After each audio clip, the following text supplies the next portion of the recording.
Halo, jumpa lagi bersama saya Bang Ucup di channel Unguster. Di video kali ini kita akan share pengalaman tentang keseharian saya ya.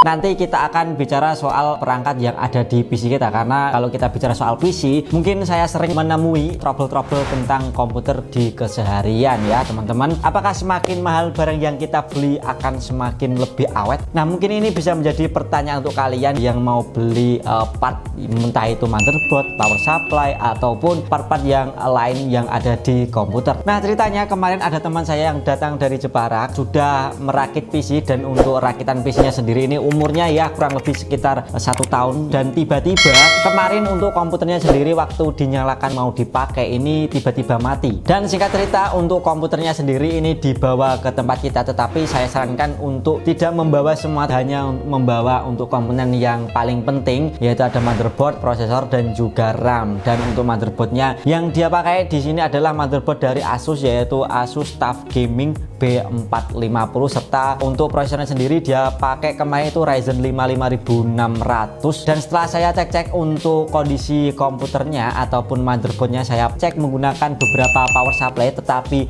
masih sama. Untuk komputernya sendiri ini tidak menyala. Dia rakit komputer ini sekitar tahun 2022 akhir, yaitu bulan Desember. Kalau dihitung mungkin ya kurang lebih sekitar 1 tahun lebih, 2 bulan atau 3 bulan ya, dari awal rakit sampai komputer ini bermasalah. Nah, kok bisa sih untuk motherboard sekelas Asus TUF yang harganya ini mahal ya? Untuk harganya sendiri dia beli di tahun 2022 ini di kisaran 3.400.000. 3.400.000 ini harga motherboardnya saja ya. Jadi untuk total rakit kayaknya sendiri dia menghabiskan total sekitar 5 jutaan lebih. Nih ada invoice-nya waktu dia ngerakit. Dan untuk part-part yang dia pakai ini juga sebenarnya juga nggak abal-abal ya. Untuk power supply-nya dia pakai dari MSI, yaitu MSI 5000DN. Dan untuk RAM-nya sendiri ini juga menggunakan RAM dari tim Delta. Tim Delta untuk harganya sendiri 1.020.000, jadi ya cukup mahal. Dan untuk motherboardnya sendiri ini B450M. Kalau kita bicara soal harga saat ini sudah turun drastis ya. Kalau B450M di tahun 2022 ini memang harganya 3 jutaan ke atas ya, tapi untuk saat ini di tahun 2024 kalian bisa cek di toko online harganya cuma 1,2-1,3 jutaan. Jadi untuk turunnya sendiri ini memang separuh lebih. Salah satu penyebab dari kerusakan perangkat-perangkat komputer seperti motherboard, power supply, dan juga perangkat elektronik lainnya adalah tegangan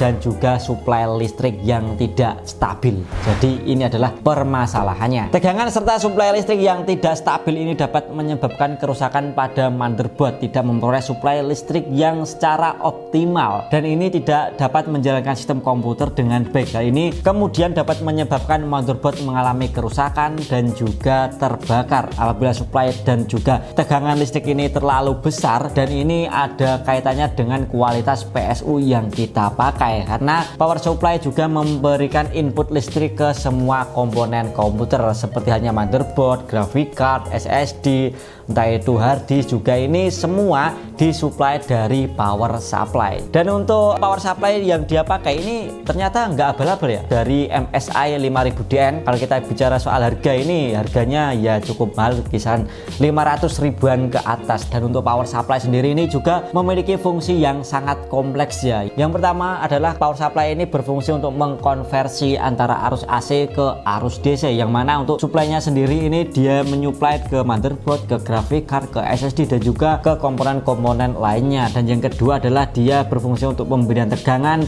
pengaturan stabilitas daya, perlindungan dari gangguan listrik, dan yang terakhir adalah efisiensi energi. Selain dari kita harus memilih power supply yang memang kualitasnya bagus, kita juga bisa menjaga agar komputer kita supaya lebih awet ini menggunakan, salah satunya adalah kita bisa membeli yaitu stabilizer ataupun UPS. Dan untuk stabilizer ataupun UPS ini adalah salah satu cara kita untuk mencegah sesuatu yang tidak kita inginkan pada sebuah komputer. Tapi permasalahannya bukan di stabilizer ataupun UPS, tapi permasalahannya adalah kondisi listrik yang ada di tempat kita ataupun kondisi listrik yang ada di lingkungan kita ya. Biasanya untuk tegangan listrik yang ada di tempat kita ataupun lebih umumnya adalah di Indonesia ini adalah 220 VA, dimana ini adalah standar.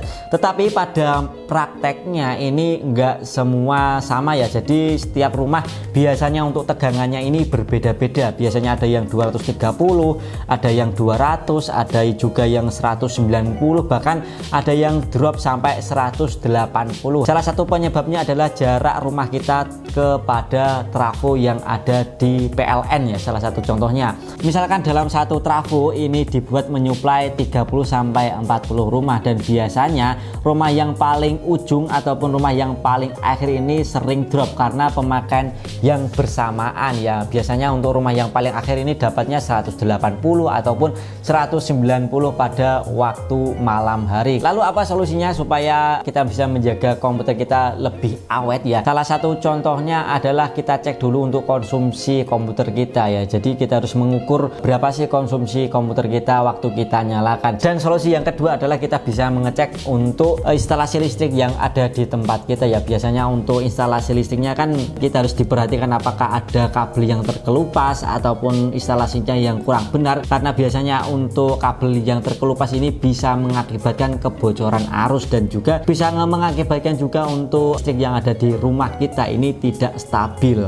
Dan yang terakhir adalah kita bisa komplain ke PLN setempat ya, kalau memang dirasa listrik di rumah kita ini di bawah 220 VA, apalagi untuk di tempat kita yang banyak rumah, biasanya ini sering terjadi maling listrik ataupun listrik ilegal, dan ini harus kita laporkan ke PLN. Nah, itu adalah sharing-sharing kita kali ini di perangkat komputer. Sebenarnya bukan di perangkat komputer sahabat, tetapi di elektronik ya. Kalau kita bicara soal elektronik ya bejo-bejonan ya. Bejo-bejonan itu kadang kita dapat barang A dengan harga yang murah tetapi lebih awet, kita juga bisa mendapatkan barang B yang harganya mahal tetapi baru 1 tahun ataupun beberapa bulan ini sudah mati ya. Ini yang namanya elektronik ya, memang bejo-bejonan. Oke, mungkin hanya itu saja pembahasan kali ini ya teman-teman. Mungkin ada yang pertanyaan, kalian bisa tulis di kolom komentar, atau ada kasus yang menarik untuk diangkat, kalian bisa tulis saja di kolom komentar ya. Saya Bang Ucup pamit, sampai jumpa di